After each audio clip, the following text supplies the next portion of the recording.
आगे बढ़ते हैं। इसमें बार बार कहा जा रहा है सुखी हो जाओ, निश्चिंत हो जाओ, सुखी भवः। क्यों? क्योंकि तुम असंग हो, तुम किसी से जुड़े ही नहीं हो। तो जब जुड़े ही नहीं हो तो बंधन कैसे होगा? जिसकी शादी हुई है उसी का तो तलाक होगा ना। जिसकी शादी नहीं हुई उसका कैसे तलाक होगा? निराकार हो, जिसका भी आकार है, जिसकी भी कोई फॉर्म है, वो लिमिटेड है। If there is a form it has to be limited in time and space. कोई भी फॉर्म ऐसी नहीं है जो स्पेस से बाहर हो। लेकिन अगर वो कह रहे हैं कि तुम निराकार हो, यानी कि तुम्हारी कोई फॉर्म ही नहीं है, तो तुम्हें मरने का भी डर नहीं है। क्योंकि फॉर्म्स पैदा होती हैं, फॉर्म्स मरती हैं, फॉर्मलेस को कैसे मारोगे? कोई तरीका नहीं है। विश्व साक्षी हो, मतलब कि इस पूरे ब्रह्मांड में कहीं भी कोई भी कुछ भी जान रहा है।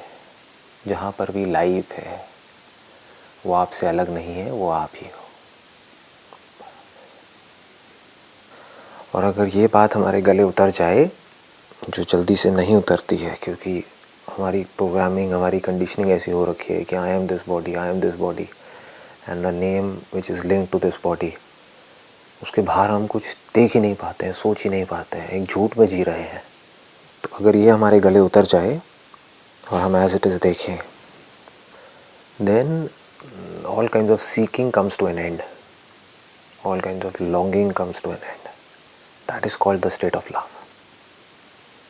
क्योंकि अगर आप विश्व साक्षी हो, यानी कि पूरी दुनिया में कहीं भी कोई भी कुछ भी जान रहा है, चाहे सुख है, चाहे दुख है, चाहे कुछ भी है, इस दुनिया को देख रहा है, सुन रहा है, फील कर रहा है, कुछ सोच रहा है, कुछ भी हो रहा है, तो वो मेरे होने की वजह से हो रहा है। तुम मतलब अष्टावक्र अपनी बात नहीं कर रहे, राजा जनक को कह रहे हैं, जबकि अभी राजा जनक को ज्ञान हुआ नहीं है, तब भी कह रहे हैं। ऐसा नहीं है कि जो ज्ञानी है, जो खुद को जानता है, वो तो साक्षी है, दूसरा नहीं है, सब साक्षी है। विश्व साक्षी हो, अगर ये हमको समझ आ जाता है तो क्या होता है, हमारी सारी जो प्रॉब्लम्स की जड़ है वो ख़त्म हो जाती है। जड़ क्या है कि मैं ये बॉडी हूँ और मैं सबसे अलग हूँ। यही तो प्रॉब्लम्स की जड़ है ना। Sense of separation, sense of loneliness, कि इस मतलबी दुनिया में मैं अकेला हूँ, मैं अकेली हूँ, अब मैं क्या करूँ, हर कोई अपने बारे में सोच रहा है। इसको ही ईगो बोलते हैं। This is called the sense of separation. Actual में सेपरेशन नहीं है। जैसे एक पत्ता एक पेड़ से अलग हुआ नहीं है, लेकिन उस पत्ते को लग रहा है कि मैं पूरे के पूरे पेड़ से अलग हूँ। अगर उसको समझ आ जाए वो मुझसे अलग नहीं है, वो मैं ही हूँ, तो वो उस एक पत्ते में पूरे के पूरे पेड़ को देख लेगा और पेड़ में उस पत्ते को देख लेगा। अपने आप को जो इस पूरी लाइफ का सोर्स है उससे अलग समझना ही सारी प्रॉब्लम्स की जड़ है। भगवान से अलग समझना ही सारी प्रॉब्लम्स की जड़ है। क्योंकि अगर जो सच है वो मुझसे अलग है, जो ट्रूथ है वो मुझसे अलग है, तब तो मुझे कुछ करना है, कुछ पाना है, कुछ बनना है। सब कुछ बनने की कोशिश कर रहे हैं। क्यों कर रहे हैं? क्योंकि खुद को ये बॉडी समझते हैं।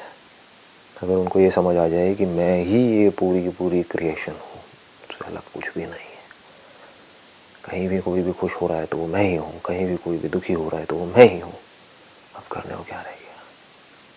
अब आप औरों की खुशी में खुश हो सकते हो, विच इज़ कॉल्ड लव। लोग इस प्यार को एक्सपीरियंस तो करते हैं, बहुत ही एक सेल्फ सेंट्रिक वे में करते हैं। जैसे मेरे एक रिलेटिव है, उनको मैं ऑब्ज़र्व कर रहा था अभी कुछ दिन पहले। उनकी एज बहुत ज़्यादा है, उनकी बॉडी में बहुत तरह की प्रॉब्लम्स हैं, इतने तरह के दर्द हैं, इतनी तरह की बीमारियां हैं जिसकी कोई हद नहीं है। पता नहीं कितनी गोलियां चल रही हैं, क्या क्या हो रहा है। उनका ध्यान हमेशा अपने दर्द की तरफ ही रहता है। भूलेंगे भी कैसे? दर्द है, पेन है, फिर चाहे वो फिज़िकल पेन हो, चाहे साइकोलॉजिकल पेन हो, कोई भी हो, वहाँ से हटेगा कैसे ध्यान? तो हटता कैसे है? प्यार से। जब वो अपनी ग्रैंड डॉटर को देख रहा होता है, हंसते हुए, खुशी से झूमते हुए, और वो अपने दर्द को भूल जाते हैं। फिर उनका ध्यान जैसे ही वहाँ से हटता है, फिर दुखी हो जाते हैं, क्योंकि उनके पास सुखी होने की कोई वजह ही नहीं। उनकी बॉडी में ऐसा कुछ बचा ही नहीं कि वो सुखी हो, लेकिन जब भी वो उसको देखते हैं तो सुखी है। तो अगर हम इस बात को समझ पाए कि I am the source of this creation, तो हम सब में खुद को देख सकते हैं।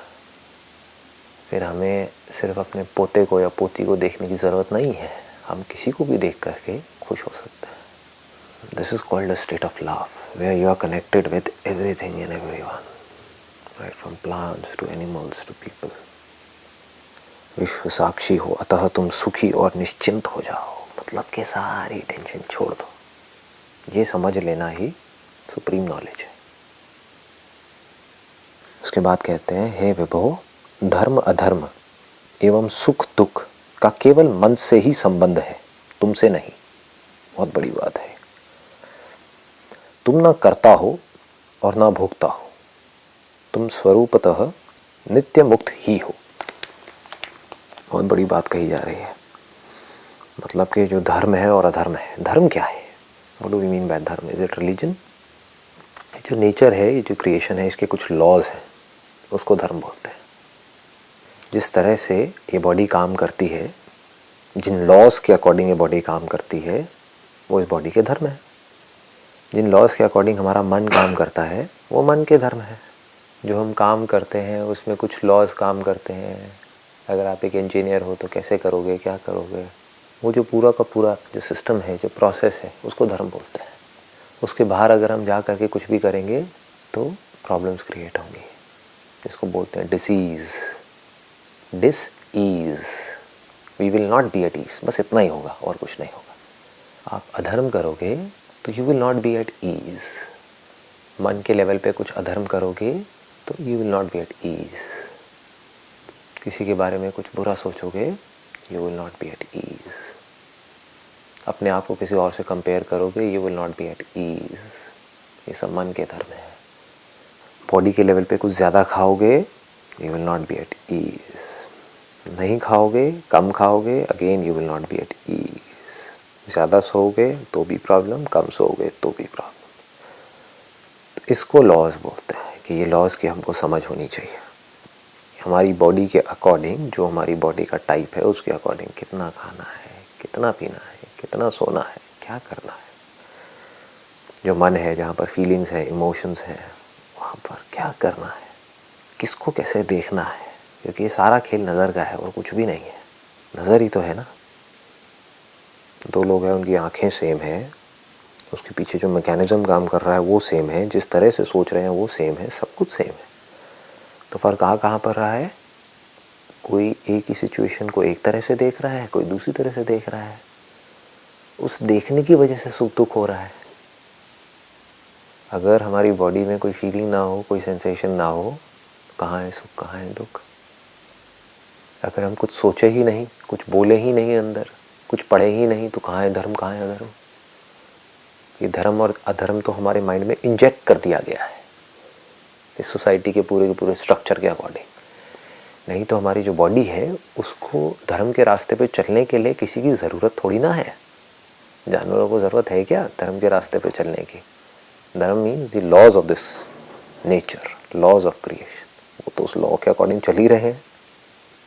क्या खाना है, कितना खाना है, कब खाना है, कब सोना है, कब उठना है, क्या करना है, क्या नहीं करना है। जानवरों में कॉन्फ्लिक्ट है ही नहीं, कि इंसानों में ये लैंग्वेज इतनी ज़्यादा डेवलप हो गई है। तो इस लैंग्वेज में आदमी इतनी बुरी तरीके से खो गया है कि मैं बहुत ज़्यादा स्ट्रांग हो गया है। उस वजह से पूरा का पूरा स्ट्रक्चर क्रिएट किया हुआ है। बट हमें यहाँ पर कहीं पर भी अटकना नहीं है, मतलब एंटेंगल्ड नहीं होना है। ये सिर्फ इसलिए है कि एक लॉ एंड ऑर्डर बना रहे सोसाइटी में। बट प्रॉब्लम क्या होती है, हर प्रॉब्लम का सोल्यूशन निकालने के चक्कर में जो सोल्यूशन है वो खुद एक प्रॉब्लम बन जाता है कुछ टाइम बाद। सोचा था, किया था लोगों ने कुछ अच्छा सोच करके, लेकिन वो ये नहीं समझ पा रहे कि आप इमेजिनरी सिचुएशंस क्रिएट करके रियल जो प्रॉब्लम्स हैं उसका सोल्यूशन नहीं निकाल सकते। धर्म अधर्म के नाम पे क्या बना दिया, स्वर्ग बना दिया, नर्क बना दिया, ये सब कर दिया। एक्चुअल में कोई डर रहा है क्या स्वर्ग और नर्क से? कोई नहीं डर रहा। सारे उल्टे सीधे काम कर रहे हैं। धर्म का मतलब ही वो है कि जिसको समझा जा सके। रियलिटी का मतलब ही वो है जिसको समझा जा सके। All the laws of this creation are available to be understood. अगर वो अवेलेबल नहीं है अभी यहाँ पर हमारे लिए, we can not call it the laws of nature, we can not call it as reality. वो सिर्फ इमेजिनेशंस हैं। अलग अलग लोगों की अलग अलग अपनी अपनी इमेजिनेशंस हैं, और सब अपनी अपनी इमेजिनेशंस को पकड़ के बैठे हुए हैं। तुम ना करता हो ना भोगता हो, ये बड़ा इंटरेस्टिंग है। इसके लिए अगर इसकी डेप्थ को हमको समझना है तो माइंड के पूरे स्ट्रक्चर को हमको समझना होगा। समझना होगा कि थॉट्स कैसे पैदा होते हैं। कभी थॉट होते हैं, कभी नहीं होते हैं। जब होते हैं तो कैसे होते हैं, क्या है ये thought, what is thought, what is mind. It is a very subtle topic. इसके लिए बड़े आराम से पीसफुली बैठ करके अपने खुद के माइंड को ऑब्जर्व करना होगा, तब हमको उसकी जड़ पकड़ में आएगी। ये जड़ है। This is the root cause of mind, this is the root cause of thought. और अगर वो हमको समझ आ गई तो उसके बाद हमें हंसी आएगी, क्योंकि तब हमको एक्चुअल में समझ आएगा कि सब कुछ अपने आप हो रहा है। अभी हमें क्या लगता है, मैं कर रहा हूँ। यही तो प्रॉब्लम है ना। देखो, इसको पकड़ने की कोशिश करते हैं। देखो, सपोजिंगली किसी ने अपने हाथ में एक टैटू बनवाया। वो क्या कहता है, मैंने बनवाया। सांसें अपने आप चल रही हैं तो कोई नहीं कहता कि मैं चला रहा हूँ इन सांसों को। तो मैं कब पैदा होता है, ये थॉट के साथ पैदा होता है। थॉट कैसे पैदा होता है, मैं ये थॉट से अलग नहीं है। जब कोई थॉट होता है तो मैं होता हूँ, जब थॉट नहीं होता तो मैं भी नहीं होता, जैसे गहरी नींद में। तो अब क्या होता है ये कि किसने बनवाया टैटू, अगर मैंने नहीं बनवाया तो। अगर ये मैं नहीं सोच रहा तो कौन सोच रहा है। मैं अपने हाथ को ऊपर कर सकता हूँ, नीचे कर सकता हूँ। अगर ये मैं नहीं कर रहा तो कौन कर रहा है। ये बड़ी कमाल की फीलिंग है ये। अगर इसकी हम डेप्थ में जा पाए तो हम देख सकते हैं कि हो क्या रहा है इस नेचर में, इस माइंड में हो क्या रहा है, कैसे काम हो रहा है। नहीं तो हमारी इल्यूजन्स कभी ख़त्म नहीं होंगी अगर हमको यही ना समझ आए कि हो क्या रहा है। नहीं तो ये सब आप सुन तो लोगे, लेकिन थियोरेटिकली अपने कुछ कॉन्सेप्ट्स बना लोगे अपने माइंड में। हाँ, मैं साउंड ऑफ साइलेंस हूँ और यहाँ पर ये सब जो है वो मैं नहीं हूँ। लेकिन करोगे वही जो आप करते आए हो। That is so superficial. मतलब डीप में आपके अंदर कुछ उतरा ही नहीं है। ऊपर से बस सुन करके चले गए। देखो, आराम से स्टेप बाय स्टेप देखो। मैं कहता हूँ कि मैंने ये टैटू बनवाया। किसने बनवाया। अगर टैटू बनवाने का थॉट नहीं आता मेरे माइंड में, जिसको भी मैं बोल रहा हूँ, तो क्या मैं कभी टैटू बनवाता। वो थॉट किसकी वजह से आया। पहले कभी ना कभी ये जो टैटू नाम की चीज़ है वो मुझे दिखी। अगर दिखता ही नहीं तो मेरे अंदर जाता ही नहीं, इस बॉडी के अंदर कभी टैटू का थॉट आता ही नहीं, आ ही नहीं सकता। जो आज तक आपने देखा ही नहीं है उससे रिलेटेड कोई थॉट आ सकता है, इम्पॉसिबल। कोई आदमी बोलेगा नहीं, आ तो सकता है, क्योंकि सपने में ना मैंने एक ऐसा घोड़ा देखा जिसके सर पे सींग थे। वो इसलिए क्योंकि आपने गाय को भी देखा है और घोड़े को भी देखा है, तो आपने गाय के सींग उठा करके घोड़े के ऊपर लगा दिए। दोनों ही आपने देखा है, तो उससे मिलता जुलता ही कुछ आएगा ना, उसके अलग कैसे आ जाएगा। तो आपके माइंड में थॉट सिर्फ नोन का आ सकता है, अननोन का नहीं आ सकता। जिस इंसान के बारे में आप कुछ जानते ही नहीं हो, उस इंसान के बारे में आप कुछ नहीं सोच सकते हो। जिस चीज़ के बारे में आप जानते ही नहीं हो, उस चीज़ से रिलेटेड डिज़ायर आपके अंदर आ ही नहीं सकता है। इसीलिए गांव में लोग ज़्यादा सुखी हैं कंपैरेटिवली। ये कहना गलत होगा कि ज़्यादा सुखी हैं, हम कह सकते हैं कि वो कम दुखी हैं, क्योंकि उनके जो ब्रेन है उसके अंदर इंफॉर्मेशन कम है। कम इंफॉर्मेशन मीन्स कम थॉट्स, कम desires, limited thoughts, limited desires, limited stress, limited struggle. शहर में क्या हो रहा है, unlimited information which leads to unlimited thoughts, unlimited desires, unlimited struggle, infinite stress. तो क्या होता है, ये कौन करता है। अगर ये टैटू मैंने नहीं बनवाया तो किसने बनवाया। ये बॉडी मैंने नहीं बनाई तो किसने बनाई। ये आंखें जिन्होंने चाहे इंटरनेट पे देखा, चाहे किसी के हाथ पे देखा, कहीं भी देखा, जिसने टैटू देखा, ये आंखें मैंने नहीं बनाई। इन आँखों से कुछ दिखा, जो इन्फॉर्मेशन अंदर चली गई।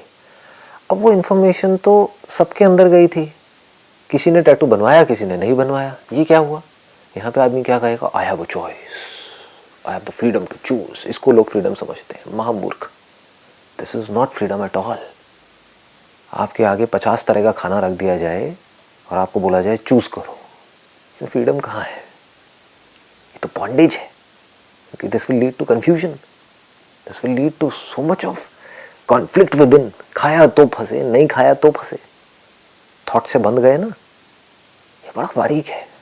ये दुनिया से बिल्कुल अलग है। जिसे दुनिया देखती है, सोचती है, सुनती है, उससे बिल्कुल अलग है। लोग फ्रीडम का क्या मतलब समझते हैं? I have the freedom to choose whether to do it और नॉट टू डू इट। ऐसा एक्चुअल में नहीं होता है। अगर आप बारीकी से देखोगे, वो टैटू की इमेज 2 लोगों के माइंड में घुसी, एक ने बनवाया, एक ने नहीं बनवाया। जिसने बनवाया उसको ये गलतफहमी हो रही है कि मैंने बनवाया, और जिसने नहीं बनवाया उसको ये गलतफहमी हो रही है कि मैंने नहीं बनवाया। जबकि एक्चुअल में क्या हो रहा है, पास्ट में जो भी एक्सपीरियंसेस हुए हैं उस पर्टिकुलर पर्सन को, जिस भी तरह की इंफॉर्मेशन पड़ी हुई है, बचपन से आज तक जो भी पढ़ा है, सुना है, देखा है, समझा है, उसके बेस पे बहुत सारी इंफॉर्मेशन पड़ी, जो भी उसके साथ में हुआ है। हो सकता है घर में उसका बहुत टॉर्चर हुआ हो, जिस वजह से उसके अंदर एग्रेशन भरा पड़ा हो, तो ही वांट टू रिवोल्ट कि अब मैं इस दुनिया को दिखाऊंगा कि मैं क्या हूँ। ये भी उसने खुद नहीं पैदा किया है, ये सब उसके साथ हो गया है। तो जो भी उसके साथ हुआ और जो भी दूसरे वाले के साथ हुआ, उसके बेस पे या तो वो टैटू बना या नहीं बना। थॉट तो दोनों में आया, उसने सोचा नहीं क्योंकि वो पड़ा हुआ था अंदर। थॉट तो दोनों की माइंड में आया, वो निकाल करके नहीं लाया कहीं से, आया। थॉट्स आ जाते हैं, जैसे आंख खोलते हो तो दिख जाता है, जब जागते हो तो थॉट्स आ जाते हैं। बट उस थॉट के बेस पे किसी ने एक्ट किया, किसी ने नहीं किया। हमें क्या गलतफहमी हो रही है? वो मैंने किया। आपने नहीं किया, आपके अंदर जो डिजायर था उसने किया। वो डिजायर था इसलिए टैटू बन गया। अगर डिजायर नहीं होता तो टैटू नहीं बनता। अब आप कह सकते हो कि नहीं, मेरे अंदर डिजायर था लेकिन फिर भी मैंने टैटू नहीं बनवाया, that means I have the freedom to choose. इसकी बहुत लेयर्स हैं, इसको बड़े आराम से समझना होता है, खुद क्वेश्चनिंग करनी होती है ताकि हम जड़ तक जा पाए। कि अगर आप कह रहे हो सब कुछ अपने आप हो रहा है, तो ऐसा भी तो होता है। मेरे अंदर कई बार एक डिजायर उठता है, कुछ खाने का डिजायर उठा, फिर भी मैंने नहीं खाया, तो ये क्या है? तो क्या हो रहा है आपके माइंड के अंदर? ये कॉन्फ्लिक्ट हो रहा है। वो भी आप कर नहीं रहे हो, वो अपने आप ही हो रहा है।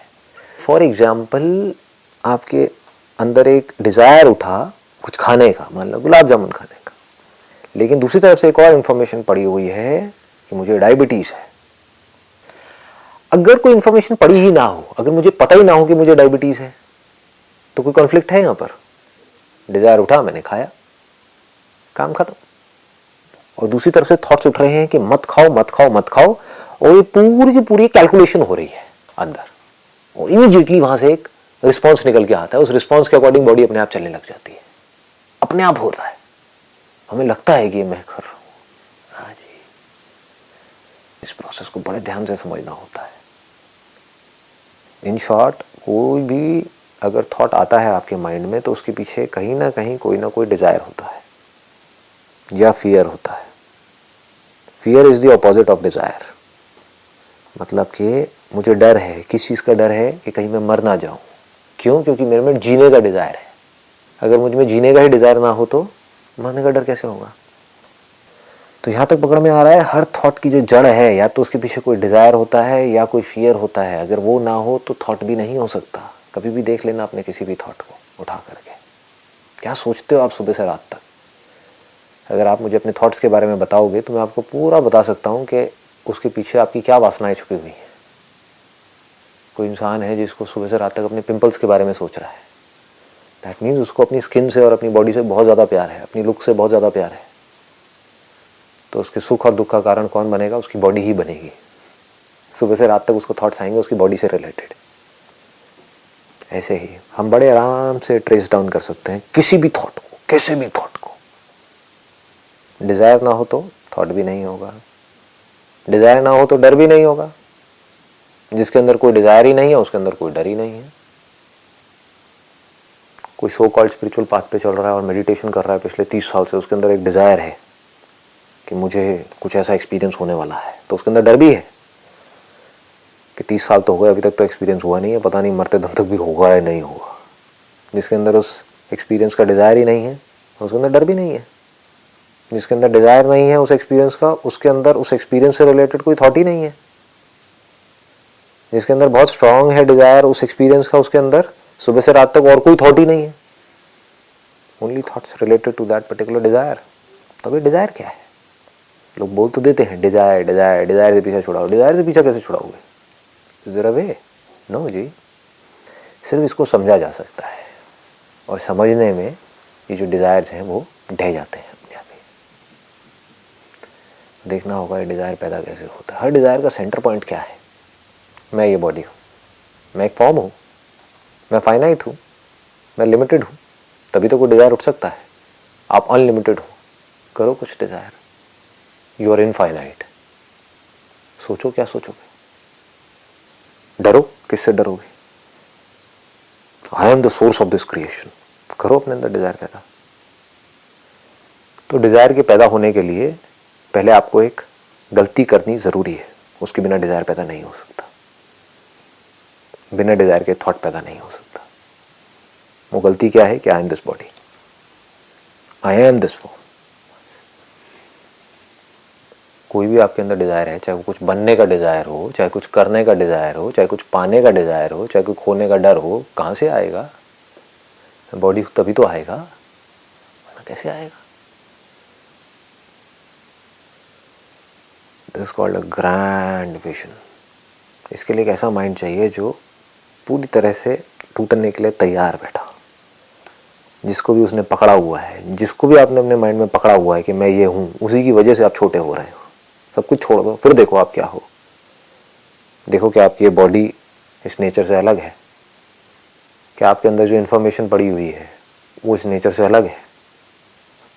वो इन्फॉर्मेशन बनी कैसे? लैंग्वेज की वजह से, वर्ड्स की वजह से। वो वर्ड्स कैसे बने? क्योंकि कोई बोल पाता है। बोल क्यों पाता है? क्योंकि ये नेचर है। नेचर क्यों है? क्योंकि नेचर का कोई ना कोई सोर्स है। वो सोर्स क्या है? वो सोर्स मैं हूँ। पहुँच जाओ वहाँ तक। अब सोचो ज़रा, क्या सोचोगे? जो भी आपके थॉट्स होते हैं, जहाँ पर कोई क्रेविंग होती है, उसी की वजह से तो हमें दुख होता है ना। ये क्रेविंग फॉर समथिंग। डिजायर और नीड में भी फर्क को समझना होगा। एक है need for survival, that is not a desire, that is just a need. मुझे वो सोने का हार चाहिए, व्हाटएवर, उस पर्टिकुलर शादी में पहनने के लिए। कोई फीमेल तड़प रही है उसके लिए, उनके पति के पास में पैसा नहीं है। यही तो उनकी सारी की सारी प्रॉब्लम्स की जड़ है, लड़ाई की जड़ है। तो craving leads to all kinds of problems. I am craving for something. जब ये सच हमारे अंदर उतर जाता है तो हमारे अंदर की सारी क्रेविंग खत्म हो जाती है। कुछ मिले तो ठीक, ना मिले तो ठीक। अब क्या रह जाता है? आपकी जो बॉडी है और माइंड है, उसका एक अपना स्ट्रक्चर है जो हर एक का अलग अलग है। उसके अकॉर्डिंग नेचुरली कुछ ऐसे काम हैं जो एफर्टलेसली आप कर सकते हो सुबह से रात तक, जहाँ पे कोई एफर्ट ही नहीं है। वो काम अपने आप होते रहते हैं। जब वो काम होते हैं तो उससे रिलेटेड थॉट्स भी आते हैं, लेकिन दुख कहीं भी नहीं होता है। थॉट्स में दुख नहीं है, इसको बारीकी से समझ लेना। वो thoughts which are backed by craving, desire, sense of lack, वहां पर सफरिंग है।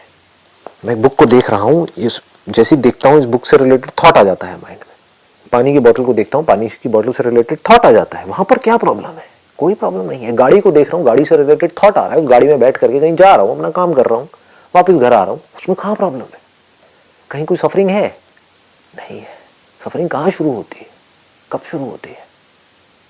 मुझे ये नहीं मिला, उसके पास मेरे से ज्यादा है। ये सब प्रॉब्लमेटिक थॉट्स है ना। डर कि कल ये हो गया तो क्या होगा, सारे डर खत्म। जब कोई डिजायर ही नहीं है तो डर कैसे होगा?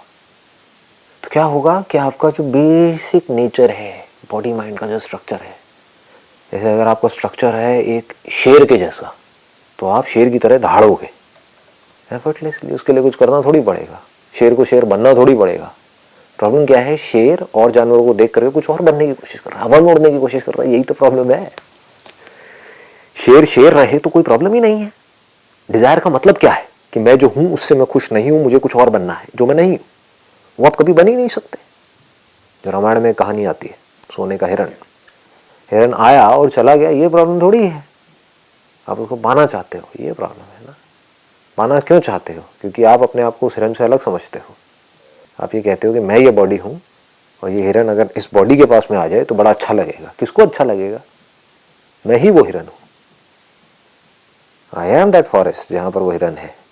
आई am this body, I M everything. क्या करोगे? आप उन लोगों को देख करके भी खुश हो सकते हो जिनसे बचपन से ही आप अपनी कंडीशनिंग की वजह से जेलसी करते आए हो।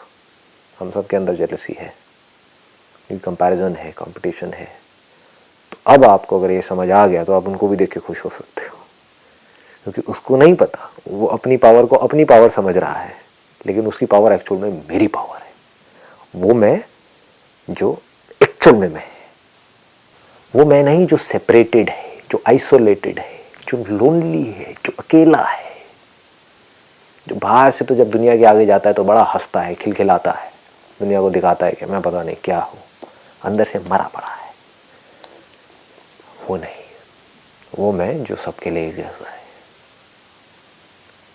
This is the ultimate satisfaction. सिर्फ इस समझ से फ्री हुआ जा सकता है। मजे की बात क्या है, ये बहुत ही सिंपल है, इसीलिए लोगों को जल्दी से समझ नहीं आता है। It's so simple, so obvious, so obvious.